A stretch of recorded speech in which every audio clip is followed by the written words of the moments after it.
The first time I realized something was wrong, it wasn't the sound of breaking glass or a forced lock. It was subtle. A coffee mug slightly out of place, the faint scent of cologne in my hallway, doors I swore I had locked standing open in the morning.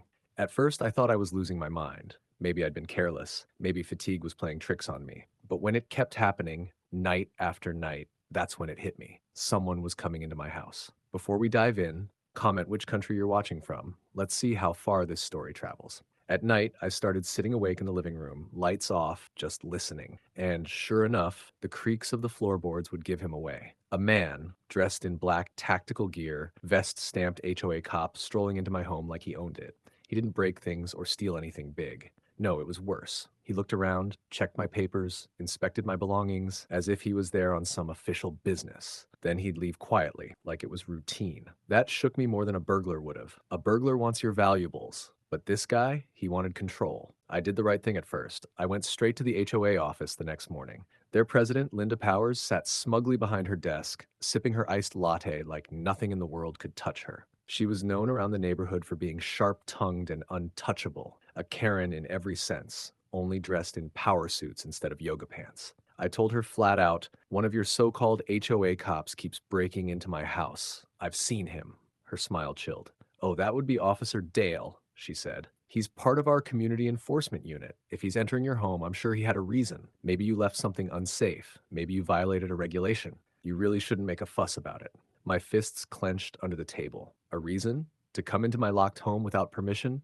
She made it sound like I was the one out of line. That's when it clicked. The HOA wasn't just ignoring the problem, they were protecting him. Linda and Dale were working hand in hand, using this fake HOA cop badge as a free pass to trample over people's rights.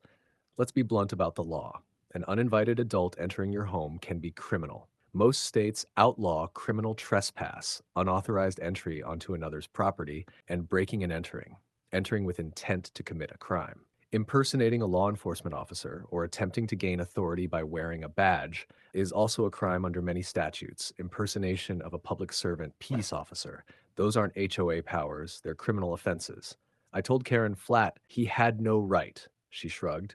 HOA enforcement has discretion. Translation, she was covering for him. That night, as I sat in my living room, Shadow, my pet spider, sat calmly in his tank, unbothered. I stared at him for a long time, and that's when the idea hit me. If Dale wanted to keep crawling into my house like a thief, I'd give him something unforgettable to crawl into. I picked up my phone and called Mark, an old friend who worked as a welder. I need a cage, I told him. He laughed at first, but when I explained, his voice went quiet. All right, he said. If you're serious, I'll help you. That was the moment the trap was born. I went full theater. Mark welded a compact steel cage, just big enough for a person to stand in, then we bolted it to a heavy oak pallet so it couldn't be dragged away. I put Shadow's tank in the center, taped a clipboard to the bars that said, "Gotcha Cop, evidence," and left a few deliberately out-of-place things nearby. An unlocked front window, a half-open drawer, the kind of sloppy clues I knew would make a snooper feel justified. Every angle of the living room was covered. 3 discrete cameras, one tucked under the flower pot, another in the lamp, the last built into the mantle. The feeds looped to Mark's old laptop in the bedroom and streamed to my phone. When the trap was set, the house looked normal. Too normal. The perfect invitation.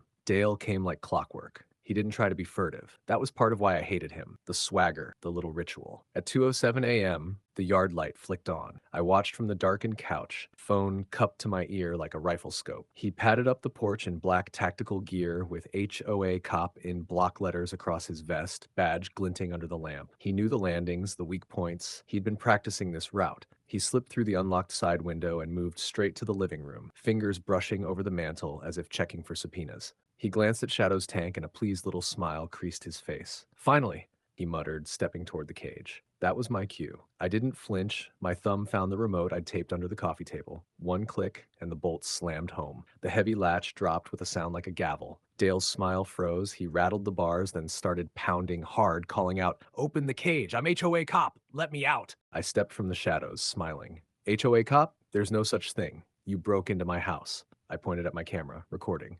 Law 1, criminal trespass. Entering a home without consent is a crime. Law 2, impersonating a peace officer. Wearing a fake badge to gain authority is a felony. Both apply to you, Dale. His face went pale. The cameras caught everything. Then I dialed 911, my name, my address. I have a man inside my house dressed as HOA enforcement. He's trapped in a cage and has been breaking in repeatedly. I have live video. Red and blue lights swept the windows as his shouting turned into silence. The trap worked. If you're enjoying this HOA story so far, like and subscribe because the story is only going to get better. The deputies burst through the front door within minutes, sidearms drawn. I raised my hands and stepped back, calm as stone. Back here, I called. The intruders secure. They followed my voice and froze when they saw Dale pacing inside the steel cage like a cornered animal. His vest still read HOA Cop in bold letters, his phony badge catching the light. One deputy tilted his head and muttered, "What the hell is this?" I handed him my phone. Every second is on video. He's been breaking into my house for weeks. Tonight, he walked straight into my trap. Dale lunged at the bars, shouting, "This is unlawful. I'm HOA enforcement. The president gave me authority." The deputies didn't even blink. One read him his rights while the other took my statement. I kept it simple. Unauthorized entry, impersonation, harassment. The cage spoke louder than I ever could. But here's where it got better. When they searched him, they found a heavy keyring in his pocket, more than a dozen master keys, each one labeled with house numbers from our street. My stomach sank. This wasn't just about me. He'd been letting himself into other homes. The deputies looked at each other grimly. One said, "These aren't legal. Whoever provided him with these is in trouble." They bagged the evidence, and Dale's face drained of color. By dawn, he was in county jail, charged with criminal trespass, a misdemeanor in most states, punishable by up to a year in jail, impersonating a peace officer, a felony carrying up to 5 years, and possession of burglary tools. It was no longer HOA business. It was straight crime. And then came the kicker. Detectives traced the keys back to Linda Powers, the HOA president. She had access to the community's lock systems, and she'd handed them over to Dale under the guise of security.